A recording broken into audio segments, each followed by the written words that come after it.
Okay जी, अस्सलाम वालेकुम। हम देख रहे हैं चैप्टर नंबर 1 आईसीटी फंडामेंटल के SLO based question answers. This is the part 2. We are going to start our questions from question number 6. Okay, so let's start it. Bismillahirrahmanirrahim.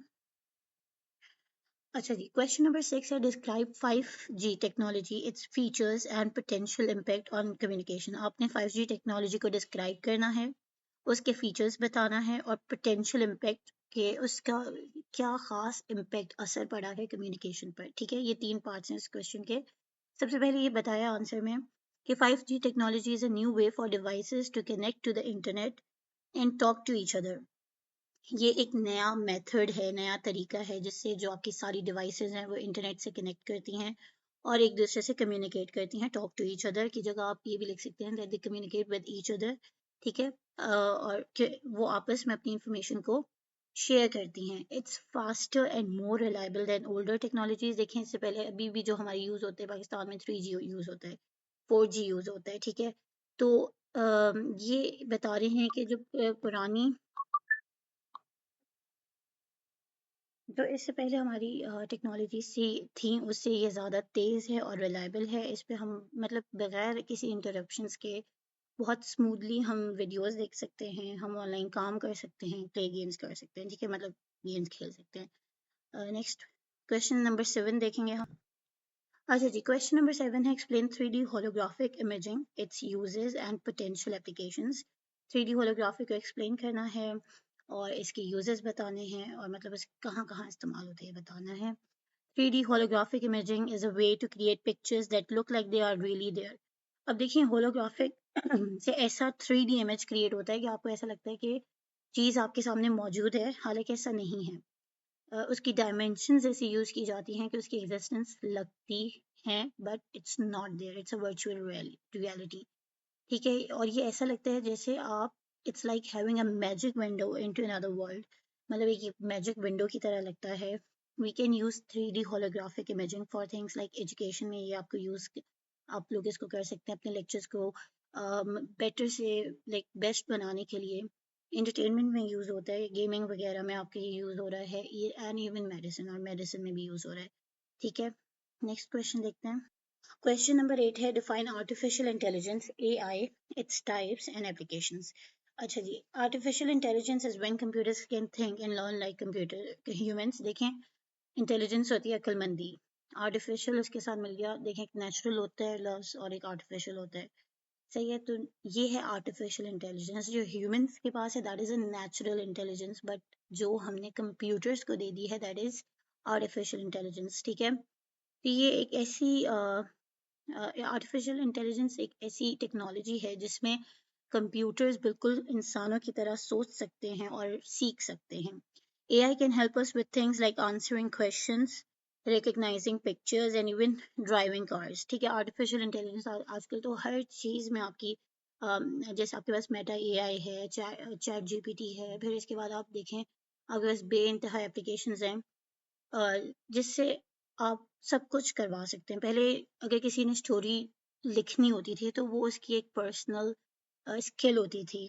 ठीक है, एक नेचुरल स्किल होती थी, बट अब क्या है कि अगर आपने स्टोरी भी बनानी है, आपने कोई वीडियो बनानी है, तो आप चैट जीपीटी पे जाके पूरा प्रॉम्प्ट दे सकते हैं कि मुझे मोटिवेशनल स्टोरी दें, 2 मिनट्स की, 3 मिनट्स की, 5 लाइन्स की, तो आपको वो मिल जाएगा। ठीक है, उसने जो, जैसे चैट जीपीटी है तो वो एक AI टूल है, आर्टिफिशियल इंटेलिजेंस टूल है। उसने आपकी कमांड को लिया, एनालाइज किया, प्रोसेस किया और आपको output they the with in seconds. So this is what AI is. इसी तरीके से आपने कोई पिक्चर जनरेट करनी है तो उसके आपके बेतहाशा टूल्स हैं। पहले आपको बनाना पड़ता था कि आपको अपने दिमाग से सोचना पड़ता था, बट राइट नाउ आपने सिर्फ एक प्रॉम्प्ट देना, एक कमांड देनी है और आपके ये जो AI टूल्स हैं आपको हर तरह के आउटपुट, आपकी रिक्वायर्ड आउटपुट आपको दे देते हैं। ठीक है, अच्छा जी, नेक्स्ट क्वेश्चन देखते हैं। क्वेश्चन नंबर 10 है describe robotics, it's types and uses in various industries. Robotics क्या है? ये ऐसी स्टडी है जिसमें आप रोबोट्स के बारे में पढ़ते हैं, कैसे उनको बनाना है और कैसे उनको यूजफुल बनाना है फॉर अस। ठीक है, फॉर ह्यूमन बींग्स।